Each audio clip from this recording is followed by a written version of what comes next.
Eamon Khan here, 4 seconds out with Whitney Johns. We're just days away for her fight with Barbie. Whitney, how you doing? I'm good. It's 2 days out. You're still as fired up as you were beforehand. It got fiery up in that press conference, and people are really now amped up for this fight. Tell me, when did the ignition first start between you and Barbie? Probably at the matchup initially. I was, not sure whether we were trying to. I've always tried to come respectful, and then it was kind of trying to play the villain role and was chirping at me immediately. So I was like, okay, I guess this is how it's gonna go. So she sort of set the pace, and I guess yes, it does kind of make it personal. Yeah. You brought up a very interesting point about the weight cut. Now, do you feel that she will make the weight before the fight night?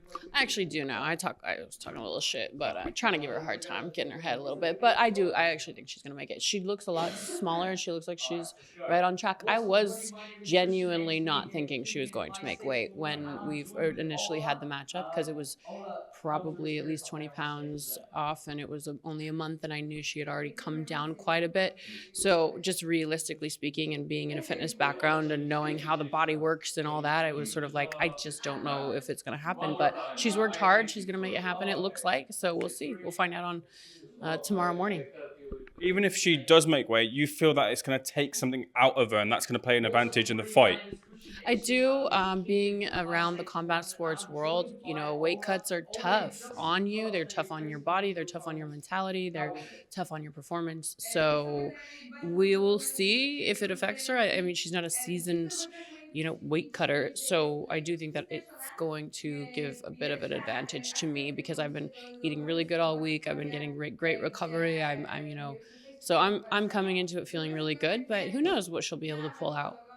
Now, whenever it's mentioned about Barbie in terms of her fight style, the power is what's mentioned about her. Do you feel she has that power? Is that something that's actually there, or do you feel it's maybe being built up to be more than it is? No, she definitely has power. I mean, you can hear it. That I have no doubt that she has power. So that's why we've just really been focusing on, okay, where are her strengths, where are her weaknesses, and that's what we've been training. So to be able to work around all of that. For sure, I'm not going to dismiss that she has power, but I don't think that she has more power than the women that I've been sparring with, the professionals that I've been sparring with, and how hard that they hit. So I'm not concerned about it, but I'm sure she hits hard. Yeah, and the other point is you might have the power, but you've got to land it. So do you feel, look, in terms of your point of view, you've got that defense and the ability to avoid those shots? Yeah, the defense, and I got the technique and the footwork, and so I do think that it is a solvable problem. So who's the favorite in the fight? I don't know. When originally on the first matchup, everybody was like, "Oh my gosh, she's gonna kill you! She's enormous!" And I do think that I've come a long way in my camp, and I think people have seen a little bit more from me, and we're starting to see sort of a 50-50. So who knows? I kind of like being the underdog. I don't know if I am in the underdog anymore, but it'll be really interesting. I think it's going to be one of the most exciting fights on the women's card because I think we're both going into a battle and we're both going to bring it. She's got very much that alternative style, and she's into that style. You brought it up in the the face-off. I think it was like maybe she's trying to intimidate you. Has she? Does it work? Does it factor in at all? No, I think.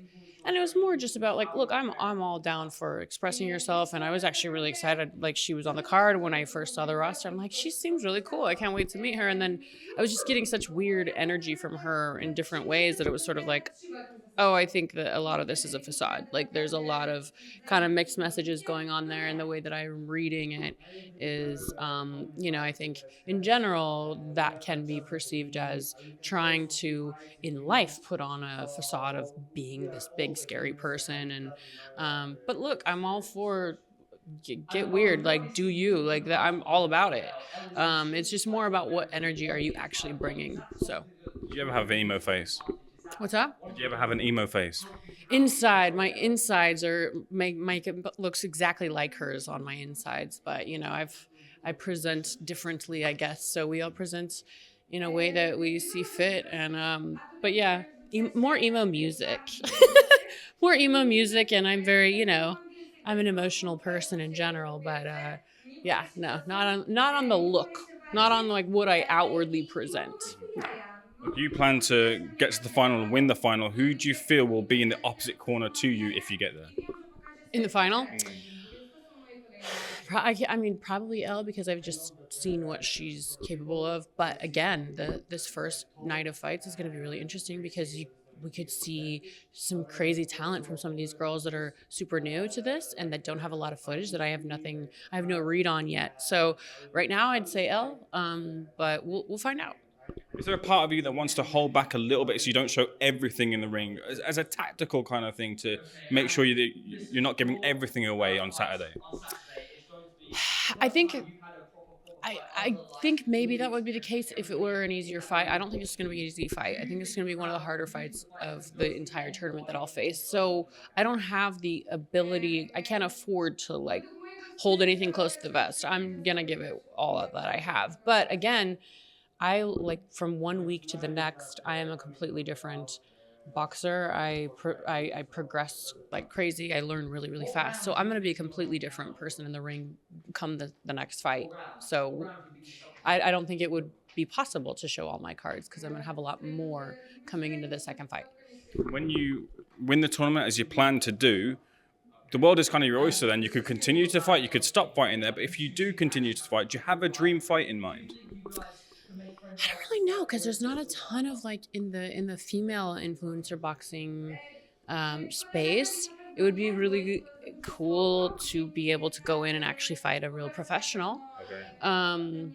But we'll find out. We'll see how it goes. I think it's still such a new, exciting industry. That's why it's really cool to be a part of something like this because I think it's really establishing some legs in the female influencer boxing space.